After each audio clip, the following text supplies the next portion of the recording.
Hello friends. आज मैं zero brokerage के बारे में डिस्कस करूँगा। सो जो लोग ट्रेडिंग के अंदर मतलब बहुत सालों से है वो जानते होंगे कि ज़ीरोधा ने सबसे पहले डिस्काउंटेड ब्रोकरेज का कंसेप्ट लाया था।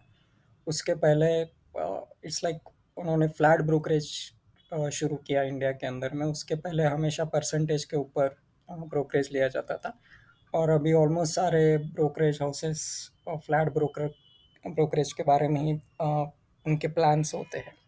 हाउएवर कुछ ट्रेडिंग ऐप ऐसे हैं जो ऑलमोस्ट ज़ीरो ब्रोकरेज लेते हैं और अ, आपसे कोई चार्जेस भी नहीं लेते या एनुअल मेंटेनेंस चार्जेस होते हैं। तो उसके बारे में हम लोग डिस्कशन करेंगे इस वीडियो के अंदर में। सो मैं यहाँ पर मैं पर्सनली जो यूज़ करता हूँ ये फिनविशिया का शून्य बोल के ऐप है, उसको मैं यूज़ करता हूँ। मेरे पास दूसरे भी कुछ है, उसके बारे में भी डिस्कस करूँगा मैं। तो पहले हम लोग कैलकुलेशन देख लेते हैं कि ज़ीरो ब्रोकरेज हमें किस तरीके से हेल्प कर सकता है। तो मेनली अगर मैं एफ.एन.ओ सेक्शन के बारे में बात करूँ, ठीक है, और रिटेल कस्टमर के एंगल से हम लोग अगर डिस्कशन करते हैं तो रिटेल कस्टमर मोस्टली ऑप्शंस के अंदर में ही ट्रेडिंग प्रेफर करते हैं, क्योंकि फ्यूचर लेने के लिए तो बहुत पैसा लग जाता है, राइट। और रिटेल कस्टमर्स यूजुअली इतना पैसा उनके पास होता नहीं है, एटलीस्ट इनिशियल डेज में तो नहीं होगा। Over a period of time आप कमा लोगे वो डिफरेंट चीज़ है। तो एट द स्टार्टिंग पॉइंट्स अगर हम लोग बात करें, ठीक है, तो अब मैं एकदम बेसिक अगर कंसिडर करूँ कि यू नो मिनिमम ऑप्शन का जो प्राइस होता है, एक 100 रुपीज़ तक का एक प्रीमियम आपको देना पड़ता है, ठीक है। और जो क्वांटिटी लोगे आप, मान लो अगर आप निफ्टी के अंदर में हो और एक अराउंड 2 लॉट अगर आप लेते हो तो आपका क्वांटिटी हो जाएगा 100 क्वांटिटी हो जाएगा और 100 प्राइस हो जाएगा। अब डिपेंडिंग ऑन द सिचुएशन आपको सेलिंग प्राइस आपका 100 रुपये से ऊपर भी हो सकता है, नीचे भी हो सकता है। लेकिन अब भले ही आप इसको 90 रुपये में बेच दो, राइट, तब भी आपका ब्रोकरेज तो जाने ही वाला है। आपको फ्लैट ब्रोकरेज, मान लो आपका 20 रुपीज़ ब्रोकरेज है, 15 रुपीज़ ब्रोकरेज है, 10 रुपीज़ ब्रोकरेज है, जो भी है वो तो आपको देना ही पड़ेगा, भले ही आपका लॉस हो। कॉमन कॉमन सी चीज़ है। अ, लेकिन अगर आप ज़ीरो ब्रोकरेज में जाते हो तो मान लीजिए मैंने 100 रुपीज़ में एक चीज़ को खरीदा, ठीक है, मार्केट कुछ ज़्यादा ही वोलाटाइल था, ऊपर नीचे हो गया और इवेंचुअली मैंने आके इसको मान लो 101 रुपये में ही बेच दिया, ठीक है। अब हम लोग इसका ब्रोकरेज कैलकुलेट कर कर देखते हैं। यहाँ पर ये जो टर्नओवर है, ठीक है, तो ये टर्नओवर कैसे कैलकुलेट हो रहा है, 100 × 100, ये आपका पहला एक लेग हो गया, ये दूसरा लेग हो गया, दोनों का समेशन 20,100 रुपये का आपका टर्न होगा। ज़ीरो आपका ब्रोकरेज गया यहाँ पर ज़ीरो, ठीक है। इसके बाद में आपको कोई क्लियरिंग चार्जेस नहीं है, अदर चार्जेस नहीं है, और गवर्नमेंट चार्जेस जो होते हैं वो तो आपको देने पड़ेंगे, राइट। तो कॉस्ट ऑफ ट्रेड इवेंचुअली आपका यहाँ पर निकल के आता है 17 रुपये, 17.64। और पॉइंट टू ब्रेक इवन मतलब मिनिमम कितने पैसे पे आपका या रुपीस पे आपका ब्रेक इवन निकलेगा। तो अगर आप परचेस से 0.01 पैसा रुपीस भी अगर एक्स्ट्रा देते, मतलब प्लस में बेचते हो, तो आप प्रॉफिट में निकलोगे। अब ये ऐसे दिखने के लिए तो कुछ 20 रुपीज़ ब्रोकरेज भी ज़्यादा नहीं लगता है, ठीक है, कि चलो 20 रुपये दे देते हैं। प्रॉब्लम कहाँ पे आता है वो मैं आपको बोलता हूँ, ठीक है। रिटेल ट्रेडर क्या करता है, दिन भर ट्रेडिंग करने की कोशिश करते हैं, ठीक है, कि और अगर किसी दिन प्रॉफिट हो रहा है तब भी हम लोग पूरा दिन मार्केट के अंदर लगे रहेंगे। किसी दिन लॉस हो रहा है तो हमको लगता है कि यार रिकवर हो जाएगा, रिकवर हो जाएगा, and then keep on trading. तो हर बार आप ट्रेडिंग करोगे, हर ट्रेड के पीछे आप मान लो एवरेज लेट से 40 रुपये एज्यूम करता हूँ मैं, 20 रुपये लेने का, 20 रुपये बेचने का, ठीक है। तो 10 ट्रेड आपने लिए, आपके 400 रुपये चले गए, ठीक है। अब आपने उसके बाद में और ट्रेडिंग किया तो कीप ऑन इंक्रीजिंग, राइट। अब रोज का 400-500 रुपये अगर आप ब्रोकरेज में दोगे, ठीक है, तो फिर आपका क्या प्रॉफिट हो रहा है वहाँ पर, राइट? तो अगर आपके पास ऑप्शन है कि आप कुछ ऐसे ब्रोकर हाउस के पास कनेक्ट हो जाओ जो आपको ज़ीरो ब्रोकरेज दे, तो वो आपके लिए बेनिफिशियल होगा, राइट? तो यहाँ पर एक ये फिनविशा का एक शून्य का एप्लीकेशन है, ठीक है। उसके बाद में अगर आप देखोगे तो कोटक का एक ज़ीरो ब्रोकरेज का प्लान है, ठीक है। अगर आप नेट पर सर्च करोगे तो उनका एक ट्रेड फ्री यूथ बोल के एक प्लान है। मेरे पास कोटक सिक्योरिटीज़ का भी ब्रोकरेज प्लान है ज़ीरो वाला, ठीक है। लेकिन इसके अंदर में क्या है, उनका एनुअल मेंटेनेंस चार्जेस है। ये जो शून्य साइट है, राइट, इसका अगर मैं आपको प्राइसिंग बताऊं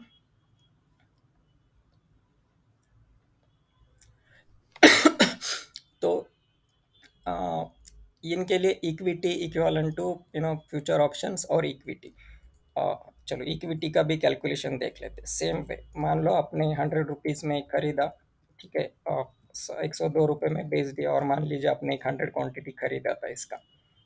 तो अगर मैं आपको कैलकुलेट कर कर बताऊं तो आपको टोटल जो कॉस्ट पड़ रहा है ट्रेड का, राइट, वो 3 रुपये 40 पैसे पड़ रहा है, राइट। तो आपका ऐसे देखा जाए तो दो 200 रुपीज़ माइनस 3.40, तो आप ऑलमोस्ट 196 रुपीज़ घर पर लेकर जा रहे हो ईच ट्रांजैक्शन। और इनका ऐसा नहीं है कि इंट्राडे में ये लोग आपसे ब्रोकरेज नहीं लेते। ये आप अगर डिलीवरी में जाओगे और कैलकुलेट बोलोगे, राइट, तो डिलीवरी में जो गवर्नमेंट को जो चार्जेस होंगे, ठीक है, वो आपको एक्स्ट्रा देने पड़ेंगे, लेकिन ब्रोकरेज फिर भी ज़ीरो है। ओके, एफ एन ओ भी सेम है उनका, ठीक है। आप भले इंट्राडे करो या ओवरनाइट लेकर जाओ, वो ये लोग कुछ ब्रोकरेज नहीं लेते। कोटक का जो ज़ीरो ब्रोकरेज का जो प्लान है ना, ठीक है, ये एक्चुअली उनका इंट्राडे में अगर आप ट्रेड करते हो तो मेरे ख्याल से ये लोग आपको ये करते, मतलब ज़ीरो ब्रोकरेज लेंगे, और अगर आप ओवरनाइट पोजीशंस लेते हो तो उनके उसके लिए चार्जेस लगते हैं। इसके बाद में रिसेंटली मेरे ख्याल से ये एम स्टॉक जो है, ठीक है, इनका भी एक ज़ीरो ब्रोकरेज का इन्होंने प्लान लाया है। ये इसका मेरे पास खुद अकाउंट नहीं है, तो मैं इसके ऊपर कुछ ज़्यादा कमेंट नहीं कर पाऊँगा कि ये कैसा है बोल के। अगर हम लोग इसका प्राइसिंग देखते हैं, राइट, तो ये लोग कुछ तो 999 रुपीज़ वन टाइम आपको चार्ज कर रहे हैं। कोटक का भी वही है कि अराउंड सेम प्राइस ये लोग चार्ज करते हैं आपको ज़ीरो ब्रोकरेज लेने के लिए। फिनवेशिया का ऐसा कुछ नहीं है। ठीक है, ये एब्सोल्युटली ओपनिंग चार्जेस भी ज़ीरो है, मेंटेनेंस चार्जेस भी ज़ीरो है, all other things are zero almost. Demat के लिए जो लगते हैं वो तो स्टैंडर्ड पैसे उनको देने पड़ेंगे। एक चैलेंज फिनवेशिया का जो है, या आई वुड से ड्रॉबैक जो बोला जा सकता है, राइट,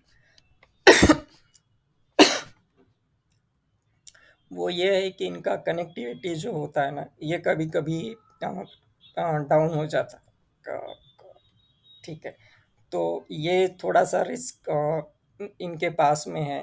तो इसको मिटिगेट करने के लिए यूजुअली मैं जो अप्रोच लेता हूँ, राइट, तो अ, यहाँ पर मैंने जो जैसे बोला कि मैंने कोटक का अकाउंट मेरे पास ऑलरेडी है, मेरे पास ICICI डायरेक्ट का भी अकाउंट्स है, इवन मेरे पास ज़ीरोधा के भी अकाउंट है, तो मल्टीपल ब्रोकरेज हाउसेस के अकाउंट्स मैंने ओपन करके रखे हुए। तो इन केस ये अगर डाउन हो जाता है, और अगर मैं ट्रेड यहाँ से प्लेस नहीं कर पा रहा हूँ, तो मैं अदर जगह से ट्रेडिंग कर लेता हूँ, ठीक है। एंड देन सेकंड थिंग, अगर कुछ ट्रेड के अंदर में मैं ऑलरेडी हूँ और साइट को कुछ प्रॉब्लम हो जाता है, थोड़ी देर के लिए बोलिए या पूरा दिन भर के लिए बोलिए, तो फिर उसके अपोजिट साइड का पोजीशन मैं दूसरे ब्रोकरेज हाउस से ले लेता हूँ। जैसे मेरे पास कॉल का पोजीशन है, साइड डाउन हो गया तो मैं पुट का पोजीशन, और उसमें लॉस शुरू हो गया होगा तो मैं पुट का पोजीशन दूसरी जगह पर ले लेता हूँ, दिन भर रखते हैं, देन अकॉर्डिंगली स्क्वायर ऑफ हो जाता है, ठीक है। लेकिन इतना ज़्यादा पोजीशंस मैं यहाँ पर रखता भी नहीं हूँ कि जो हैंडल ही न किया जाए। नॉट ओनली इन शून्य या फिनवेशिया, मैं किसी भी ब्रोकरेज के साथ में इंट्राडे में इतना ज़्यादा एक्सपोज़र नहीं लेता हूँ कि जो दूसरे दिन मेरे को वॉश आउट ही कर दे, राइट? अगर मार्केट में कुछ बहुत ही ज़्यादा प्लस माइनस हो जाता है। तो ये कुछ ऑप्शंस है फ्रेंड्स। एम स्टॉक है, कोटक है, ये फिनमेशिया है जो मैं खुद भी यूज़ करता हूँ, राइट? तो आप आपके हिसाब से थोड़ा सा और डिटेल में स्टडी कर कर डिसाइड कर सकते हो कि किसके चार्जेस आपको सबसे कम पड़ रहे हैं, एंड अकॉर्डिंगली आप किसी भी ज़ीरो ब्रोकरेज वाले ब्रोकर के साथ में अपना खुद का अकाउंट ओपन कर लीजिएगा। मैं इंडिविजुअली मेरे वीडियो के अंदर आपको कोई रेफरिंग का लिंक नहीं दूंगा, ठीक है? मैं आपके डिसीजन को इन्फ्लुएंस नहीं करना चाहता। आप आपके कंफर्ट के हिसाब से कहीं पर भी अकाउंट ओपन कर सकते हैं। और अगर नहीं भी करते, मान लीजिए आपका ट्रेडिंग ही इतना ज़्यादा नहीं है, राइट? आप दिन भर में एक ही ट्रेड लेते हो, दो ही ट्रेड लेते हो, तो इन दैट केस 20 रुपये 30 रुपये पर लेग चार्जेस देना भी कुछ ज़्यादा नहीं है। क्योंकि जब आप दिन भर बैठ रहे हो, राइट? तो दिन भर बैठ रहे हो, इसका मतलब क्या है कि आप 100 रुपये में एंटर कर रहे हो, आप मिनिमम 120 130 रुपीज़ में एग्जिट कर रहे हो, बराबर है? तो वो टाइम पे क्या है, आपका जो प्रॉफिट है, करेक्ट, वही वैसे ही बहुत ज़्यादा हो जा रहा है, करेक्ट, कंपेरेटिवली स्कैल्पिंग या क्विक ट्रेड के रेफरेंस के अंदर। तो 30 रुपये मल्टीप्लाई बाई 100, मतलब आप ऑलमोस्ट काइंड ऑफ अच्छा खासा पैसा कमा ले रहे हो एक दिन के अंदर में, और एक एक ही ट्रेड ले रहे हो आप, राइट? तो उस टाइम पे आपको ब्रोकरेज देने में कोई प्रॉब्लम भी नहीं होता। तो ये किन लोगों के लिए यूज़फुल होगा, ज़ीरो ब्रोकरेज टाइप से जो कॉन्सेप्ट्स होते हैं या डिस्काउंटेड ब्रोकरेज के कॉन्सेप्ट्स, जिनके ट्रेडिंग नंबर ऑफ लॉट्स ज़्यादा होंगे, या दिन भर में बहुत ज़्यादा ऑर्डर प्लेस किए जाते हैं, उनके लिए यूज़फुल होगा। Same for equity, currency, commodities, ठीक है? आप दिन भर में एक दो ही ऑर्डर प्लेस करते हो, या कभी कभी आप स्विंग ट्रेडिंग करते हो, आप आज पोजीशन लेते हो, मंडे को फ्राइडे को एग्जिट कर देते हो। तो वो टाइम पे आपको डिलीवरी की भी चार्जेस अगर आप दे रहे हो, तो भी इट डजेंट मैटर, मतलब वो टाइम पे आपका जो एग्जिस्टिंग ब्रोकरेज जो भी चल रहा है, राइट, उससे इधर शिफ्ट किसी और शिफ्ट में होने में ज़्यादा फायदा नहीं है। ऑब्वियसली मैं ऐसा आर्ग्यू कर सकता हूँ कि आप 10 रुपये ही दे रहे हो, ठीक है, लेकिन 10 रुपया फिर भी बड़ा तो जीरो से है ही, राइट? तो यू नो जैसे बोलते हैं कि penny saved is penny earn, right? तो आप 10 रुपये बचा रहे हो, इसका मतलब है आप 10 रुपये कमा भी ले रहे हो। वो एक एंगल है, बट स्टिल अगर आपका टर्नओवर बहुत ज़्यादा नहीं है, तो ज़ीरो ब्रोकरेज हो या सम वेरी माइनर ब्रोकरेज, उससे फ़र्क नहीं पड़ेगा। सो अगर आपको ये ब्रोकरेजेस छोड़ के कुछ और भी ज़ीरो ब्रोकरेज वाली चीज़ें पता होगी, तो कमेंट में लिख दीजिएगा, so that other people can take benefit out of it. So thank you friends.